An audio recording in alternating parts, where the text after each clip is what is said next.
of corruption is nothing less than staggering. We have seen the core leadership of the rebels admittedly being al-Qaeda that has killed U.S. troops. The L.A. Times, Reuters, others have admitted it. It's now admitted that for 6 months, notice Obama said that he could launch the war with UN approval, doesn't need any stinking Congress. Badges? We don't need no stinking badges. Congress? We don't need no stinking Congress. That they launched that attack 6 months ago. That was in Reuters this morning. That 6 months ago, the West began aiding rebels. The rebels hadn't even attacked yet 6 months ago. They trained them. It turns out NATO a year ago did drills of bombing different cities. The West went in, funded violent terrorist al-Qaeda groups to attack Libya and to take the country. And they've shipped arms into them from the beginning, from before the start of conflict, and now it is admitted in Reuters. I was reading today, and there it was in Reuters. It said the 6-month campaign and that they'd been aiding them from the beginning. For months and months, they denied this, even though it leaked out in the foreign press. I mean, they just lie and lie and lie. And then these rebel commanders are in the news shooting their mouths off about, yes, I have killed Americans in Iraq, and I will kill more again. But first, I will kill Qaddafi. What? I mean, I'm living in the twilight zone here.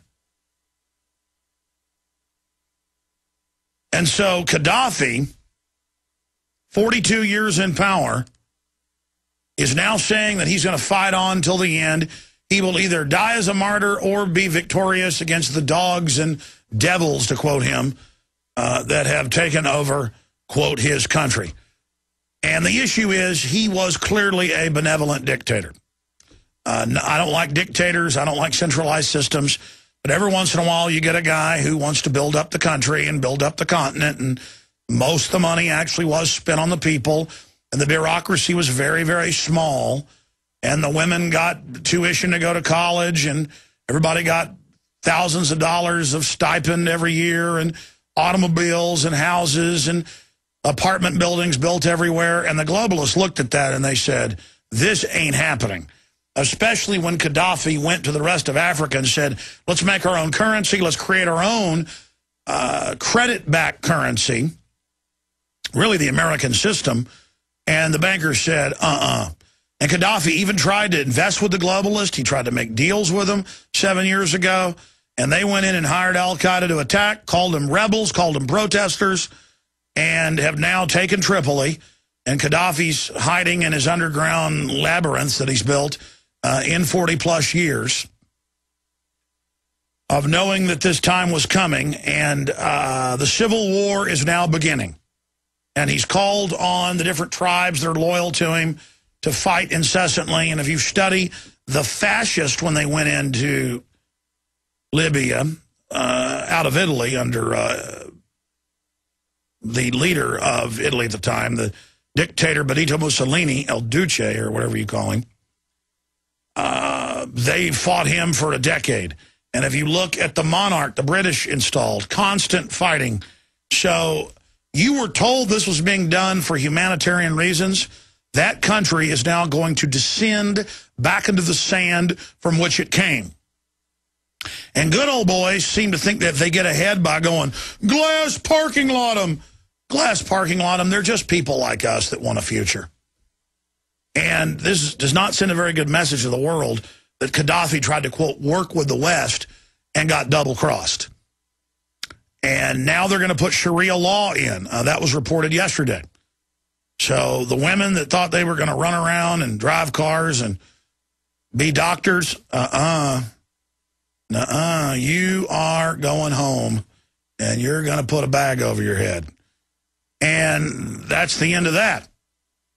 And that's victory, because they do not want, the establishment does not want the Middle East and North Africa, or any other country for that matter or region, to rise up, to build itself up. And they do not want countries that are upwardly mobile. And so they have been bombed into the Stone Age, and they will be kept there. And the more people get killed, the better for the globalist. They could care less about U.S. troops or mercenaries that die, and they sure could care less about the Libyan people. And so this is a huge humanitarian bloodbath in the name of peace by our peace laureate. Qaddafi has fled Tripoli headquarters, ransacked by rebels.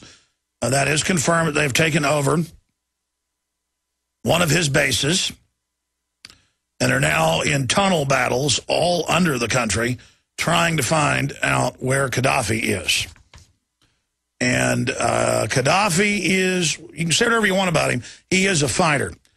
He knows that when they kill him, he's going to be a martyr. So they're going to try to not kill him. But Qaddafi is probably going to go out shooting. They've put a big price on his head, too, trying to get his inner circle to turn against him. So, very disgusting what's going on there. In some of the other news, it's been confirmed that the Green Square video that you were shown 3 days ago, the rebels occupying it, was fake and was shot in another country. But it worked. The Libyans saw that and thought, oh, the city's been taken. And the special forces that were inserted, creating havoc, were able to create enough fear to get Gaddafi's forces to basically run around a wild goose chase looking for him long enough for the rebels to converge and start destroying government buildings and basically panic and rout Gaddafi's forces. So they just kept trying the same psyop over and over again until it worked.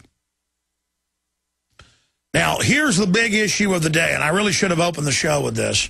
I think I mentioned it, but I should probably shoot a special report on this alone, because this is the threat I've seen from the beginning. They corner Qaddafi. He could really activate some previously paid off sleeper cells, similar to the sleeper cells that attacked in Tripoli and linked up with the flotilla that came in the night with the Arab al-Qaeda fighters backed by British SAS, French commandos, U.S. commandos. They could activate real sleeper cells in the West, blow some stuff up, which is basically giving the globalist, if Qaddafi does that, a big present. Which makes me think that's why Qaddafi hasn't launched nerve gas or hasn't attacked Europe as he threatened to do, because then that will only legitimize some of this. So they'll probably do it. I guarantee you they're looking at staging stuff. I don't know if they're going to pull the trigger and blaming it on Qaddafi to then legitimize it. Well, see, he's a terrorist. He blew up a school bus. If Qaddafi was really going to do things, he'd have sleeper cells to target politicians here. You know, sleeper cells that would wait, say, a year, or go after certain bankers or certain oil company heads. But the truth is, most of these countries don't really have terror forces. They don't have special forces. They don't have sleeper cells. That's America that has that, because we're not America. We're run by the bankers. And they have sleeper cells, blow stuff up, and blame it on whoever they want to invade next. So the truth is, you never know who's really staging these things. You sure know who's got scripts out in minutes, though, to capitalize on these events, don't you? Yep, our whore media. Nuclear expert warns of Libya dirty bomb. Ooh, dirty bomb. They're going to get you. A research center near Tripoli has stocks of nuclear material that could be used to make a dirty bomb. A former senior UN inspector said on Wednesday, warning of possible looting during turmoil in Libya. Oh, yeah, that's the other narrative. Al-Qaeda, that's the good Al-Qaeda. There's bad Al-Qaeda, and our media says then there's loving good Al-Qaeda. Now, loving good Al-Qaeda is real Al-Qaeda that's actually killed U.S. soldiers in Iraq. Then there's the bad fairy tale Al-Qaeda that supposedly carries out the terror attacks. But they're saying that the bad Al-Qaeda might get the fissile material that a CIA officer was caught 4 months ago trying to give to the Pakistani Al-Qaeda. But the ISA stopped them before they could do that frame up. And so now they're saying that somebody could get it and dirty bomb us. And then they'll tell us that it came from Libya and Muammar Qaddafi and al-Qaeda, because he works with al-Qaeda, don't you know? He was the guy to first put out an Interpol arrest warrant for him in '96.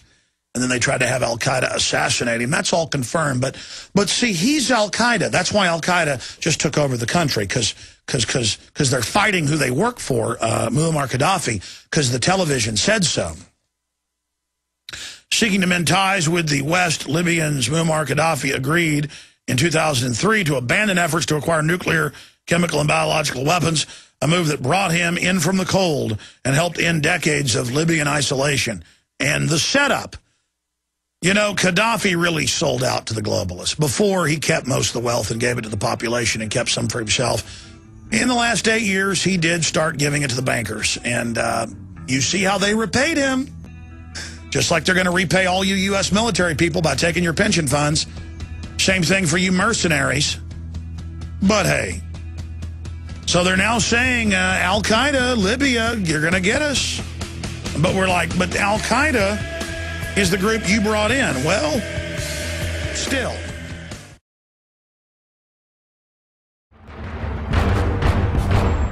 Ask yourselves, what are you doing in this time of great challenge? What are you doing to unlock minds?